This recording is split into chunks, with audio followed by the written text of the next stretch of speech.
주님의 말씀과 성령이 지금 이 자리 가운데 또 화면으로 예배 함께 하시는 성도님들 가운데 가득 넘치시기를 바랍니다. 제가 대학생 때였어요. 군대에서 읽었던 어떤 여행 서적들의 영향이 아주 컸는지 저는 제대한 직후 몇 달 동안 돈을 모아서 인도 여행을 다녀온 적이 있습니다. 저의 목표는 단 한 가지였습니다. 인도를 흠뻑 느끼고 오자. 그들의 문화를 다 담아오자. 책에서 본 것이 아니라 직접 느껴보고자 하는 그 마음으로 그곳에 갔습니다. 그곳에 도착하기 전부터 저는 그들의 음식 문화나 인사 문화 등을 공부해 갔고 그들의 특유의 부침성이나 또 제스처, 표정들을 따라하면서 인도를 천천히 익힐 수 있었습니다. 인도 여행 그 첫날에 저는 인도의 수도인 그 델리에 가서 로컬 음식점에 들어가 밥과 카레, 난이라고 하는 음식도 이렇게 오른손을 이용해서 막 이렇게 열심히 먹었어요. 그리고 제법 맛있게 먹었습니다. 그런데 잠시 후에 인도 현지인들이 이렇게 들어오더니 갑자기 수저를 이용해서 밥을 먹는 거예요, 이렇게. 그리고 저를 이상하게 쳐다보았습니다. 저는 조금 민망했습니다. 하지만 시간이 흐르면서 저는 조금씩 인도라고 하는 나라에 익숙해져 가기 시작했습니다. 기차역에서 다 큰 성인들이 만화 영화 톰과 제리를 다 같이 보고 있었고요. 새치기를 밥 먹듯이 하는 사람들, 그리고 돈이라면 그 어떤 사기라도 다 치는 그 사람들의 순수성에 저는 두 손 두 발을 다 들었습니다. 그렇게 저는 인도와 그 사람들의 매력에 조금씩 빠져들고 있었습니다. 인도 힌두교 구원의 중심이며 전국의 모든 사람들을 다 만날 수 있는 겐지즈 강이라는 강에 며칠 동안 머물렀을 때의 일입니다. 한 부부가 한 어린 아기를 머리 감겨주고 있었어요. 근데 자세히 보니까 남편의 두 손은 잘려져 있었고요. 아내는 눈이 보이지 않았습니다.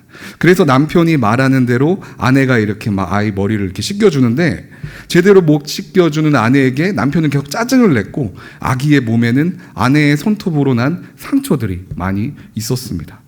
그때 안타까운 눈빛으로 제가 계속 쳐다보고 있었는데 갑자기 남편이 저를 팍 쳐다보는 거예요.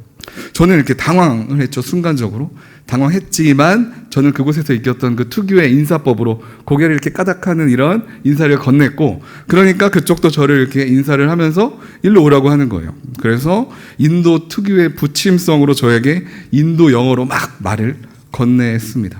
인도에 왜 왔는지 또 지금은 어떤 상황인지를 서로 막 이렇게 대화를 하다가 보니까 저는 인도라고 하는 나라뿐만 아니라 제가 기대하지 않았던 인도에서의 한 가정을 만나고 그 소중함을 깨달았습니다. You are my best friend라고 하면서 마지막에 이렇게 저에게 인사를 했는데요. 우리는 헤어졌고 결국 인도라고 하는 나라는 저에게 계속해서 가까이 다가오고 있었습니다. 제가 이 이야기를 왜 했냐, 사랑하는 성도 여러분, 저는 인도를 잠깐 느끼고 오려고 이렇게 여행을 떠났습니다. 그런데요, 예수님은 어떠셨을까요? 하늘 보좌 버리고 이 땅 가운데 오신 그 예수님 말입니다. 하늘에서 우리를 그저 바라보는 방법으로 그 주님의 능력으로 우리를 통치하시면 되셨을 텐데 왜 이 땅 가운데 직접 찾아오셨을까요? 여행 서적으로도 그 어떤 인도 영화로도 느낄 수 없었던 그 인도 여행을 통해 그것을 느낀 저는 이 땅 가운데 오신 그 아기 예수님, 그 예수님의 공생에 그것을 조금은 헤아릴 수 있었던 것 같습니다. 저는 한 달 여간의 여행이었지만 예수님은 아예 이 땅 가운데에서 태어나셨습니다. 저는 다시 돌아갈 비행기 티켓이 있었지만 예수님은 무사히 돌아갈 티켓보다 십자가라고 하는 무서운 형벌이 기다리고 있었습니다. 저는 단순한 이유에서 여행을 했지만 예수님은 하나님께서 주신 사명이 있었습니다. 그 이유는 단순했습니다. 하나님이 세상을 이처럼 사랑하사 독생자를 주셨으니 예수 그리스도를 보내셨다는 것이죠. 왜냐? 우리를 죽기까지 사랑하셨기 때문입니다. 처음 권 목사님께서 저에게 수요 여성 예배 설교를 부탁하셨을 때 그냥 목사님이 만난 하나님 이야기 해주세요 라고 이렇게 부탁을 하셨어요. 저는 평소에 묵상을 하던 말씀 안에서 제 이야기를 넣어보기로 좀 생각을 해봤습니다. 내가 만난 하나님은 어떤 분이실까? 만남이라고 하는 것은 두 개의 인격체가 같은 장소에서 같은 시간에 이렇게 만나는 것이죠. 그런데 중요한 것은 누가 먼저 손을 내미느냐, 누가 먼저 찾아왔느냐라고 하는 것이 아주 중요한 사실인 것 같습니다. 내가 만난 하나님, 나와 주님은 어떻게 만났을까? 제 과거 이야기를 좀 해보겠습니다. 저에게 있어서 가장 인기 있었던 시절이 있었어요. 가장 인기가 많았던 시절, 다름 아닌 중학교 1학년 1학기 때 이야기입니다. 좀 부서에서는 이런 이야기 많이 했었는데요. 그 시절에 가장 유행하던 것은 다름 아닌 힙합 댄스, 브레이크 댄스였습니다. 한 20여 년 정도 전, 혹시 기억나시나요? 이 브레이크 댄스라고도 하는 건 이 머리로 돌고 팔로 돌고 다리로 돌고 막 뱅글뱅글 돌면서 음악에 맞춰서 막 서로 한 번씩 춤추는, 최근에 올림픽에서도 나왔었죠. 그것을 저는 초등학교 때부터 정말 엄청나게 연습해서 나름대로 체계적으로 연습해서 그야말로 춤쟁이가 되어 있었어요. 중학교에 진학했는데, 중학교 딱 진학했을 때 제가 이 초등학교 때 지냈던 친구들과는 저희 집이 좀 멀리 있어가지고 저만 다른 중학교에 이렇게 입학을 하게 되었습니다. 그런데 그때 딱 진학을 하니까 교실 뒤편에서, 그리고 운동장 구령대에서 이 남자아이들이 브레이크 댄스를 엄청나게 추고 있는 거예요. 남자 친구들 막 그 선배님들 막 다 치고 있는데 저는 별로 친한 친구 한 명도 없어서 그냥 관심이 없는 척 그냥 멍하니 지켜보고만 있다가 저를 아는 어떤 한 친구가 저를 이렇게 부추겨서 저는 춤을 추기 시작했고, 제가 춤을 추니까 그날 이후로 저를 구경하러 오는 사람들이 저희 반에 몰려들기 시작했어요. 그 친구들, 선배님들과 함께 교실 뒤편에서 쉬는 시간마다 이렇게 브레이크 댄스를 이렇게 한 번씩 추기 시작합니다. 누가 한 번 하면 난 2번 하고, 막 한 바퀴 돌면 난 3바퀴 돌고 막 하면서 저는 막 계속 춤을 추기 시작했습니다. 다른 학교에 가서 춤 대결을 벌이기 시작했어요. 이게 전문 용어로 쇼다운이라고 하는 거거든요. 그거를 딱 가서 다른 학교 막 이렇게 깨고 다니고 막 그런 것도 했습니다.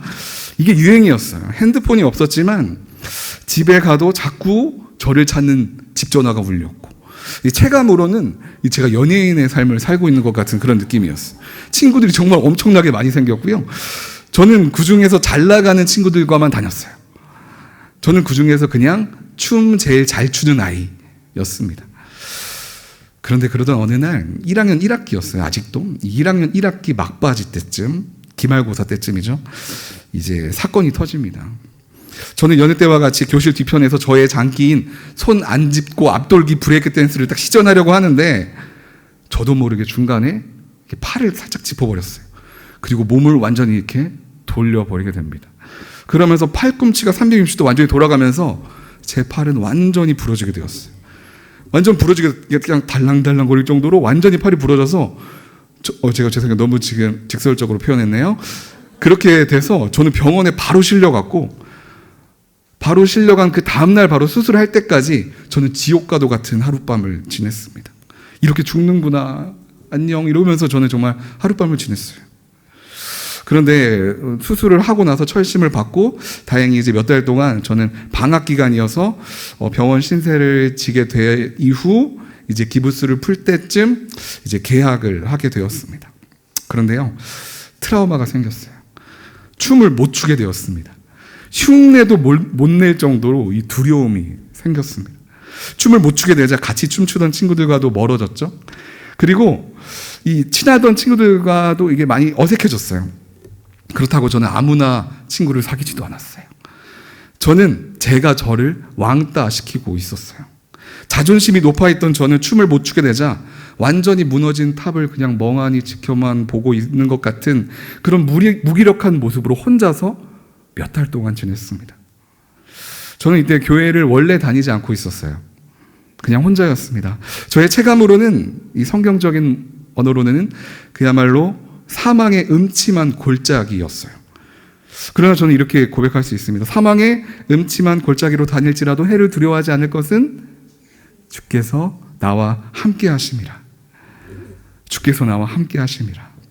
1학년 2학기가 끝나갈 무렵, 저는 별로 친하지 않던 동네 친구와 어떻게 같은 방향이라서 하교하는 길에 학교 앞 전도 활동을 하고 있는 동네 교회 중등부 앞을 지나가게 됩니다. 그리고 그 친구가 그 전도 활동에서 받은 추파춥스 한 단을 저한테 건네면서 너 이거 먹을래? 그래, 나 먹을게. 너 교회 다녀? 나 저 교회 다녀. 나도 같이 갈까? 이렇게 교회를 다니기 시작합니다. 그렇게 교회를 다니면서 전 지금까지 교회를 다닌 거예요. 네, 그 친구가 저를 전도했을까요? 아니요, 저는 제가 간다고 얘기했어요. 주파수를 주니까. 너 교회 다녀? 나도 갈래? 아마도 근데 중요한 것은 이거예요. 제 팔이 부러지지 않았다면 저는 그 친구와 다니지 않았겠죠. 저는 그런 친구와 다니지 않았을 거예요. 전도 활동을 하고 있는 그 교회 중등부를 거들떠 보지도 않았을 것입니다. 그런데요, 그렇게 저는 그때부터 지금 이 강단에 서 있는 이 순간까지 교회를 계속 다니고 있는 것, 그것은 그 친구의 전도 때문일까요? 아니면 저의 의지였을까요? 절대 그렇지 않죠. 누가 하셨을까요? 주님께서 찾아오셨습니다. 사망의 음침한 골짜기로 다닐지라도 해를 두려워하지 않을 것은 주께서 나와 함께 하시기 때문이었습니다. 물론 교회에 가자마자 이렇게 극적으로 주님을 만난 것은 아닙니다. 친구가 하나도 없었어요. 그 친구도 친구가 없던 친구였어요. 저를 데리고 온 친구도 친구가 없고, 저도 혼자 예배 드리는 그냥 예배만 드리고 오는 그런 순간들이었지만요, 저는 교회에 그렇게 다녔어요. 특히 그때 기억나는 게 약간 험악하게 생긴, 약간 좀 이런 표현 죄송하지만 약간 조폭같이 생긴 그런 담임 선생님이 계셨는데, 항상 저를 손을 꼭 붙들어 주시면서 사랑한다 얘기하시는 거예요. 이렇게. 저는 징그러웠어요. 그때 징그러워 이랬는데, 저는 사실 집에서 이제 형이 있는데 아들 키워보신 집들은 다 아시죠? 사랑한다는 이야기를 별로 들어보지 못했거든요. 그런데 이상하게 그 선생님으로부터 마음이 따뜻해졌었어요. 저는 계속 교회에 갔습니다.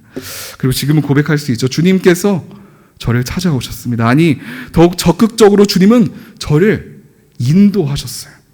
교만한 가운데 하늘을 찌르던 저의 팔을 부러뜨리셨을 수도 있어요. 그러나 지금 제 팔에 있는 그 수술 자국이 영광의 자국이 됩니다. 주님께서 인도하셨습니다. 주님께서 먼저 찾아오셨습니다. 하나님이 세상을 이처럼 사랑하사 독생자를 보내셔서 저에게까지 오신 것입니다. 제가 설교 초반에 저의 이야기를 조금 했는데요, 주님께서 찾아오시는 이 놀라운 스토리는 사실 성경 이야기에서도 수없이 이야기되고 있습니다. 그 사랑의 사건이 이 베데스다 목가, 오늘의 성경 이야기에서도 진행되고 있습니다. 눈먼 사람들, 또 다리 저는 사람들, 중풍 환자 등 많은 병자들이 지금 이곳 베데스다 목가에 모여 있습니다. 그리고 이곳에 누가 찾아왔죠? 예수님께서 찾아오셨어요. 정말 감사한 일이죠. 하늘보다 높으신 그 하나님, 그 자체이신 그 예수님께서 이곳에 찾아오신 것입니다. 그런데요, 사람들의 시선은 예수님을 향하고 있지 않습니다. 하늘 보자 버리고 이 땅 가운데 오신 하나님이 이곳에 오셨는데 거들떠 보지도 않고 있습니다. 그들은 베데스다 못가를 쳐다보고 있습니다. 이 5장을 처음부터 읽어보면 아시겠지만, 저 베데스다 못가 물이 움직이는 것은 천사, 보이지 않는 천사가 움직였기 때문이며, 그곳에 빨리, 이 천사가 내려왔으니까 그곳에 빨리 도달하는 사람이 그 천사로부터 병을 치료받는다라고 하는 미신 때문에 말입니다. 모든 이들의 시선이 예수님이 아닌 저 목가를 향하고 있었습니다. 하지만 예수님은 결코 이들을 무시하지 않으셨어요. 네가 나를 안 쳐다봐? 이렇게 무시하지 않으셨어요. 오늘 제가 말씀드리고 싶은 두 가지가 있습니다. 그 첫 번째를 한번 보도록 하겠습니다. 그 첫 번째는 이것입니다. 한번 자막 부탁드릴게요. 시작. 우리는 예수님의 긍휼함을 받을 만한가입니다. 우리 6절 말씀을 우리 다 같이 한번 읽어보겠습니다. 시작. 예수께서 그가 거기 누워있는 것을 보시고 또 그가 이미 오랫동안 알아온 것을 아시고 물으셨습니다. 내 병이 낫기를 원하느냐? 제가 인도 겐지즈 강에서 그 가족들, 아까 기억나시죠? 그 가족들을 측은하게 보고 있는 것과는 차원이 달라요. 38년 된 병자가 누워있는 것을 보신 예수님께서는 이미 알고 계셨을 것입니다. 그가 오랫동안 알아온 것을 말입니다. 또한 지금도 무척이나 힘들고 이 간절한 마음으로 회복을 간구하고 있다는 것도 예수님은 다 알고 계셨습니다. 그래서 이곳 베데스다 목가까지 오게 된 그 사연을 다 알고 있습니다. 이 병자는 마치 지금 우리 사회의 무한 경쟁을 보고 있는 것 같습니다. 물이 움직일 때 목가로 달려가는 1등만이 치유를 받는다고 하는 이 베데스다 목가의 신락 같은 그 희망을 붙잡고 있습니다. 이것은 다시금 수많은 패배의 절망감으로 찾아오고 자신을 저곳으로 옮겨줄 수 없다는 외로움마저도 들 것입니다. 너무나도 안타깝고 답이 없는 그런 상황 가운데 있는 것이죠. 하지만 지금 이렇게 답이 없는 상황이 오히려 예수님께는 정답이었습니다. 그런 병자를 향해 예수님께서는 긍휼의 마음을 품고 다가오셨기 때문입니다. 답이 없는 상황이 오히려 예수님께는 정답이다. 그리고 이렇게 이야기하십니다. 내가 낫기를 원하느냐. 우리는 어떠합니까? 주님께서 긍휼의 마음을 품고 다가오실 그 마음의 틈이 존재합니까? 아니면 예수님 없이도 충분히 행복할 수 있다고, 예수님 없이도 나만의 지혜로, 나만의 연륜으로, 나만의 방법으로 장애물을 극복할 수 있다고 안식하며 자만하며 살아가고 있는 부분은 혹시 없으십니까? 그러다가 예수님이 필요하다고 하면 다시 예배 자리로 나오고 또 괜찮아지면 예수님과 멀어지는 그러한 삶을 우리가 반복하고 있지는 않습니까?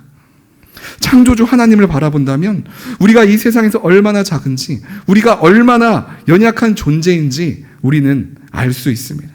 빛이신 예수님께서 그 빛으로 우리를 비추어 주실 때요, 우리 안에 있는 그 검은 교만함과 죄악들이, 또 내가 쌓아놓은 높은 자존심들이 얼마나 쌓여져 있는지를 우리는 알 수 있습니다.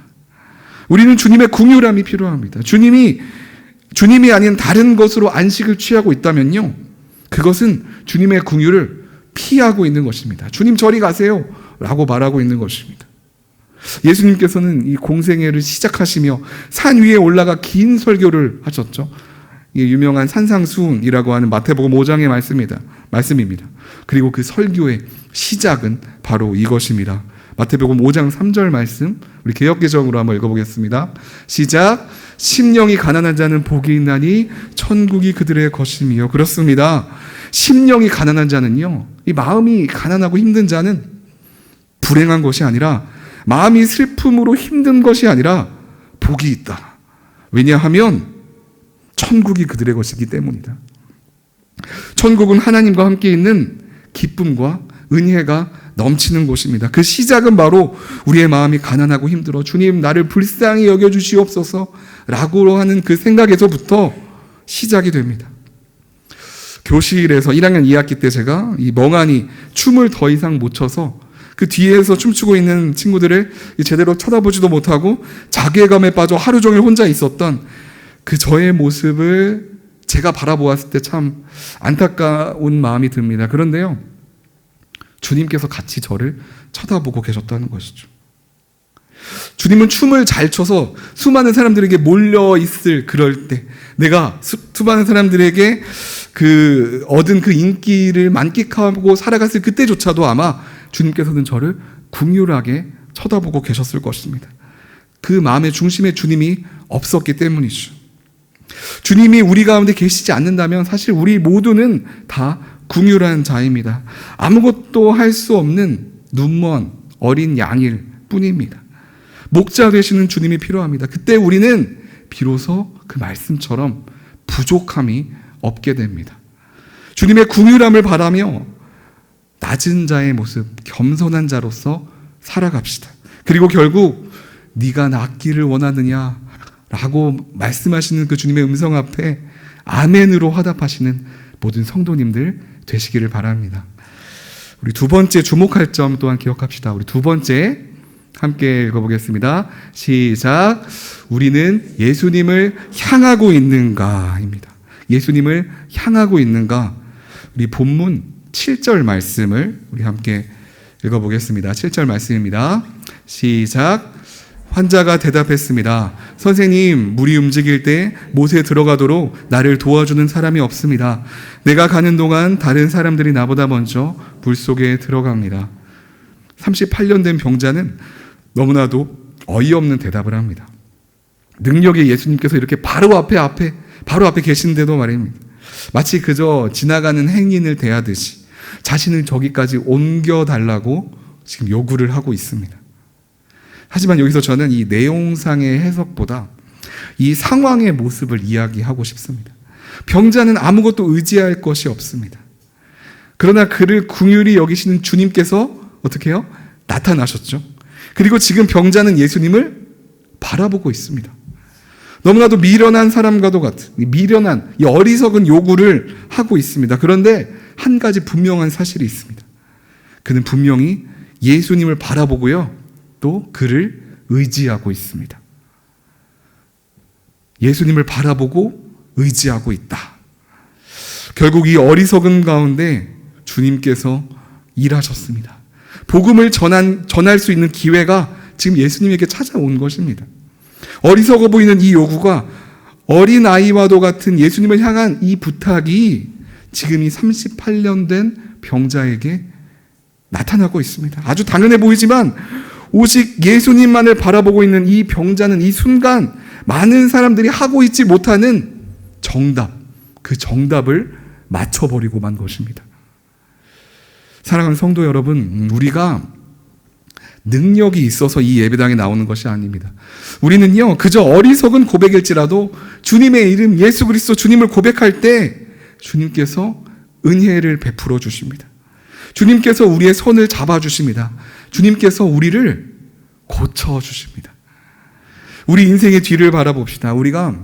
내가 순수하게 예수님을 바라보며 곁눈질하지 않고 살아왔는지, 주님이 주신 사명을 다해 목숨을 다 바쳐 살아갔던 바울 정도는 아니지만 내가 예수님을 계속해서 바라보려고 살려고 노력하며 살아갔는지를 우리가 살펴봅시다. 아니면 나의 눈에 나의 마음에 어떤 다른 안목의 정욕이 들어와 살아있지는 않았는지 다시 한번 살펴봅시다. 비록 그렇게 살아왔을지라도 지금 이 순간 이 예배 자리에서 예수님을 구하며 우리에게 찾아오시는 주님을 구하며 나아갈 때 주님은 우리에게 두 팔 벌려 다가오신다고 하는 것입니다. 하늘 보자 버리고 이 땅 가운데 직접 찾아오신 주님, 38년 된 병자에게 직접 찾아오신 주님은 회개하는 자에게, 긍휼히 여김을 받을 자에게 다시 찾아오십니다. 그리고 결국 우리가 그분을 확실하게 믿음으로 바라볼 수 있습니다. 그리고 38년 된 병자에게도, 그리고 우리에게도 주님께서는 분명히 이렇게 말씀하십니다. 네가 낫고자 하느냐? 네가 낫고자 하느냐? 또 저의 이야기를 또 하나 하겠습니다. 저희 부모님을 소개합니다. 사실 저는 중학교 때부터만 교회를 다닌 것은 아닙니다. 제가 아기였을 때 부모님과 함께 작은 교회를 잠깐 다닌 적이 있어요. 제가 유치원 때 어머니와 함께 무대에 나가서 함께 이 찬송가를 불렀던 기억도 이렇게 어렴풋이 있고요. 교회에 대한 그 따뜻한 감정이 남아있고, 찾아보니까 사진도 있더라고요. 이렇게 약간 초록색 티셔츠 입고 엄마랑 같이 이렇게 고요한 밤 거룩한 밤 이렇게 막 부르는 것 같은 그런 크리스마스 때 이런 사진이 있더라고요. 교회의 기억은 그렇게 저에게 따뜻하게 가슴속에 남아 있었습니다. 그런데 제가 초등학교 저학년 1학년 거의 들어가자마자 부모님이 교회를 안 다니기 시작하셨고, 저는 초등학교 저학년 때부터 거의 6년 동안이죠, 교회를 다니지 않았습니다. 하지만 어릴 적에서 느낀 그 따뜻함으로 중학교 때부터 그리고 지금 때까지 이렇게 교회를 다니고 있는 것이죠. 이래서 차세대 교육이 중요합니다. 네. 그렇습니다. 저는 혼자 교회를 다녔습니다. 중학교 시절 그 방학 때마다 수련회에서 뜨겁게 주님을 만났어도 이 집에 다시 돌아오면요, 부모님은 여전히 똑같았어요. 세상 가운데 찌들어 살아가셨고요, 늘 짜증이 많으셨죠. 학창 시절 단 한 번도 교회에 대한 이야기를 제가 제대로 해본 적이 없는 것 같아요. 저는 집에서 그냥 막내였을 뿐이고 그냥 교회에 다니는 것을 그냥 놔두셨습니다. 그러나 20대 또 30대 그 문턱에 이르렀을 때까지 저의 기도 제목은 여전하였습니다. 기도 제목 뭐예요? 저 부모님 전도하는 거요. 부모님 교회 다니는 거요. 교회에서 저를 만난 사람들, 이 전에 있었던 청년부나 사실 지금 만난 사람들도 계속해서 저의 기도 제목은 이것으로 알고 있었고, 저를 위해 기도해 주셨고, 저희 장인 장모님도 그렇게 기도를 해주고 계시죠. 이것은 제가 어렸을 때부터 제가 교회에서 나올 수 없는 이유였습니다. 모태신앙이 부모님이 모태신앙으로서 자녀들을 이렇게 강요해서 교회에 다닐 수 있지만 저는 반대로 부모님을 전도하느라 내가 이제 교회 안 다니면 더 이상 우리 집은 끝이야 라는 생각으로 제가 끊임없이 교회를 다녔습니다. 그리고 이러한 전도의 불꽃이요 저를 신학대학원으로 이끌었습니다. 이 부모님 전도라고 하는 큰 숙제로 이렇게 부모님이랑 이야기도 많이 나누면서 결국에는 전도를 못하다가 그렇게 인생을 살아오다가 이 신학대학원 3학년 10월 28일 저는 결혼을 했는데요. 이 결혼식 날 아내와 이렇게 좀 얘기를 하다가 전날에 부모님께 이제 절하면서 인사를 하기 직전에 부모님께 편지를 읽어드리자라고 하는 결심을 하고 그 전날 밤에 저희는 둘이 같이 편지를 썼습니다. 그렇게 편지를 이제 결혼식을 이렇게 쭉쭉 진행하다가 이제 편지를 부모님 앞에 이쪽이죠. 이쪽에 있는 부모님한테 이제 읽어드렸었는데, 저의 마지막쯤 멘트가 이것이었습니다. 부모님을 전도하다가 결국 이렇게 전도사가 되었네요. 저는 지금은 이렇게 웃으면서 얘기를 할 수 있지만 저는 이 멘트를 하자마자 갑자기 막 웅웅 하더니 눈물이 터져 나오는 것입니다. 저는 이제 제가 그 남편으로서, 그러니까 결혼식을 하는 신랑으로서 그렇게 많이 운 신랑은 아마 이 세상에 없었을 거예요. 저는 진짜 사진 찍기가 마칠 때까지 저는 울었어요. 계속 눈물이 나더라고. 그 몇십 년 동안 살아왔던 그 서름이 그때 터져 나온 것입니다. 근데 아무도 저한테 뭐라고 하는 사람이 없었어요. 저의 그 사연을 다 알고 있었거든요. 근데 그 마음이 다행히 어머님에게 전해지게 됩니다. 그래서 어머님은 그날 바로 교회 다닌 건 아니고 그 모습을 본 그 교회 권사님이 어머님을 전도하셨어요. 야, 지금 아들이 이제 목사 되려고 하고 지금 결혼식 때 저랬는데도 안 다닌다고 하면서 그 뭐 전도 이런 축제 같은 거에 냄비 하나 준다고 이렇게 가셔가지고 그 포트 냄비 받아오시면서 교회에 다니기 시작하신 것입니다. 그런데 교회에 다니시기 이 몇 달이 채 되기도 안, 그러니까 제가 10월이었는데 그 다음 해 한 1월 달쯤에 건강 검진을 받았는데요. 저희 어머님의 폐에서 큰 종양이 발견됐다고 하는 것입니다. 의사 선생님은 이렇게 커다란 종양은 이렇게 웬만하면 암일 가능성이 크니 이 마음의 준비를 하라고 저희 가족들에게 이야기를 한 것이었습니다. 저는 너무나도 마음이 가슴이 아팠습니다. 이제야 겨우 교회에 다니기 시작하신 우리 엄마인데 왜 하나님은 이런 시련을 나에게 주시는 겁니까? 이런 고백이 나오기도 했어요. 게다가 이게 카톡 지우기 기능 아시나요? 카톡을 보내고 딱 지우는 기능이 그때 엄마도 알고 있었는데 엄마가 저한테 재원아 나 너무 무섭다라고 이렇게 보내신 거예요. 근데 그걸 저는 딱 봤는데 이렇게 겉에 화면으로 근데 그걸 바로 지우시는 거예요. 그것을 저는 보고 못 본 척은 하였지만 너무 가슴이 아팠었습니다. 그리고 몇 주 뒤에 이제 CT 검사 결과를 받는 날이 이르렀고요. 저희 가족들, 저희 형도 바빴는데 그날 이렇게 부르고 아버지도 다 와서 그 진료실 그 바로 앞에서 이렇게 기다리고 있었습니다. 저는 초조하게 의자에 앉아 있지도 못하고 이렇게 왔다 갔다 하고 있는데 저희 어머님의 모습을 봤어요. 근데 어머님의 모습이 진료실 바로 앞에 있는 그 의자, 혹시나 의자에 앉아서 기도를 하고 계신 것입니다. 하나님, 하나님 하면서 진료실에 들어갔습니다. 그렇게 들어갔고 저만 감사했어요. 근데 저만 속으로 감사를 숨기고 갔는데 결과는 암이 아니었어요. 의사는 이렇게 큰 덩어리가 암이 아닌 경우는 정말 오랜만에 봤다고 드문 일이라고 이야기를 해주었습니다. 혹시나 암으로 바뀔 가능성이 있어서 이 폐 부위를 절단하자고 하는 큰 수술을 하긴 하였지만 어머님에게는 감사의 고백이 되었습니다. 그렇습니다. 저희 어머니를 긍휼히 돌보신 예수님 그리고 그분의 이름을 부르짖던 그 고백을 통해서 저는 하나님께서 이 일을 행하셨다라고 지금도 믿고 있습니다. 어머님은요 이때부터 새벽 기도를 다니기 시작하십니다. 이전까지 그냥 교회만 다니시다가 새벽 기도를 다니기 시작하셨고요.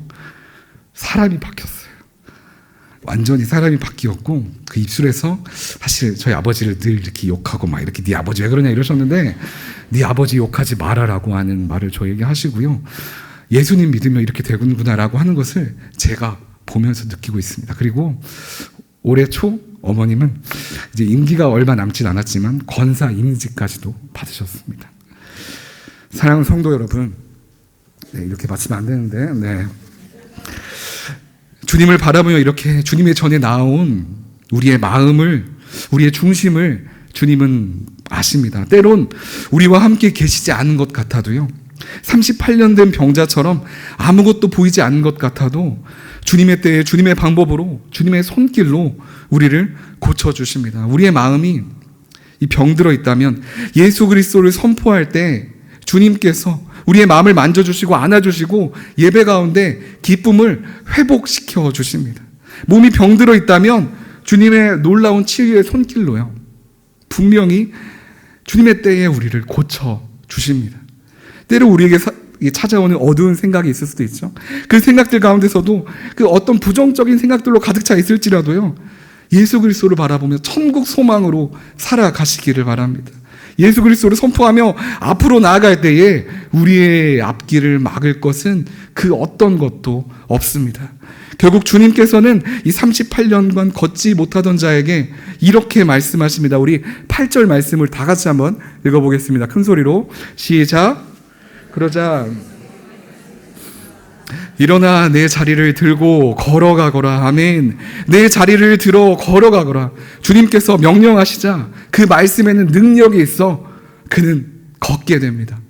빛이 있으라 하시니 빛이 생겨났고 땅이 있으라 하시니 땅이 생겨났죠. 그 말씀을 의지하며 나아갈 때 주님께서는 우리와 함께 하십니다.